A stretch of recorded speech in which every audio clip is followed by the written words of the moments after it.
21 అధ్యాయము. యెహోవా తాను చెప్పిన ప్రకారము శారాను దర్శించెను. యెహోవా తానిచ్చిన మాట చొప్పున శారాను గూర్చి చేసెను. ఎట్లనగా దేవుడు అబ్రహాముతో చెప్పిన నిర్ణయ కాలములో శారా గర్భవతి అతని ముసలితనమందు అతని కుమారుని కనెను. అప్పుడు అబ్రహాము తనకు పుట్టినవాడును తనకు శారా కనినవాడును నైనా తన కుమారునికి ఇస్సాకు అను పేరు పెట్టెను. మరియు దేవుడు అబ్రహాముకు ఆజ్ఞాపించిన ప్రకారము అతడు 8 దినముల వాడైన ఇస్సాకు అను తన కుమారునికి సున్నతి చేసెను. అబ్రహాము కుమారుడైన ఇస్సాకు అతనికి పుట్టినప్పుడు అతడు 100 ఏండ్ల వాడు. అప్పుడు శారా దేవుడు నాకు నవ్వు కలుగజేసెను, వినువారెల్లా నా విషయమై నవ్వుదురనెను. మరియు శారా పిల్లలకు స్తన్యమిచ్చునని ఎవరు అబ్రహాముతో చెప్పును? నేను అతని ముసలితనమందు కుమారుని కంటిని కదా అనెను. ఆ పిల్లవాడు పెరిగి పాలు విడిచెను. ఇస్సాకు పాలు విడిచిన దినమందు అబ్రహాము గొప్ప విందు చేసెను. అప్పుడు అబ్రహామునకు ఐగుప్తీయురాలైన హాగరు కలిగిన కుమారుడు పరిహసించుట శారా చూచి, ఈ దాసిని దీని కుమారుని వెళ్ళగొట్టుము, ఈ దాసి కుమారుడు నా కుమారుడైన ఇస్సాకుతో వారసుడై ఉండడని అబ్రహాముతో అనెను.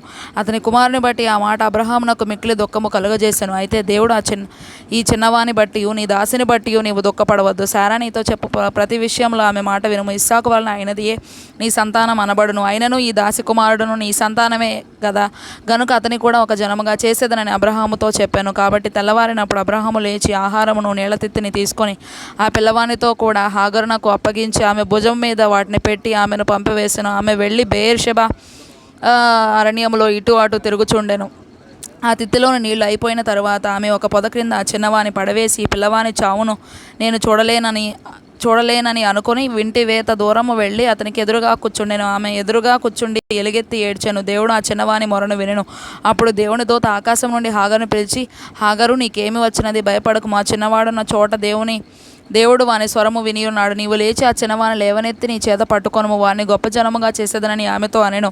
మరియు దేవుడు ఆమె కన్నులు తెరచినందున ఆమె నీళ్ల ఊట చూచి వెళ్ళి ఆ తిత్తిని నీళ్లతో నింపి చిన్నవానికి త్రాగనిచ్చెను. దేవుడు ఆ చిన్నవానికి తోడై ఉండెను. అతడు పెరిగి పెద్దవాడై ఆ అరణ్యంలో కాపురం ఉండి విలుకాడాయెను.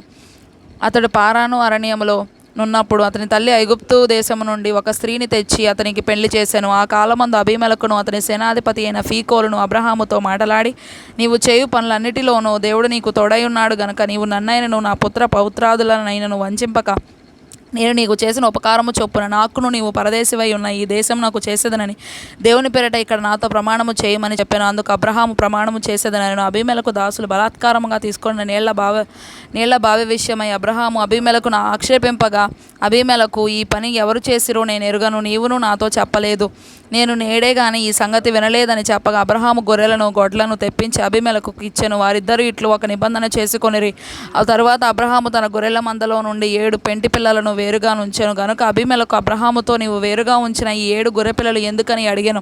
అందుకు అతడు, నేనే ఈ బావిని త్రవ్వించినందుకు నాకు సాక్షార్థముగా ఈ 7 గొర్రెపిల్లలను నీవు నా చేత పుచ్చుకొనవలెనని చెప్పాను. అక్కడ వారిద్దరూ అట్లు ప్రమాణము చేసుకున్నందున ఆ చోటు బెయేర్షెబా అనబడిన. బెయేర్షెబాలో వారు అలాగూ ఒక నిబంధన చేసుకున్న తర్వాత అబీమెలకు లేచి తన సేనాధిపతి అయిన ఫీకోలుతో ఫిలిష్తీయుల దేశమునకు తిరిగి వెళ్ళెను. అబ్రహాము బెయేర్షెబాలో ఒక పిచ్చుల వృక్షము నాటి అక్కడ నిత్య దేవుడైన యెహోవా పేరిట ప్రార్థన చేసిన. అబ్రహాము ఫిలిష్తీయుల దేశంలో అనేక దినములు పరదేశిగా ఉండెను.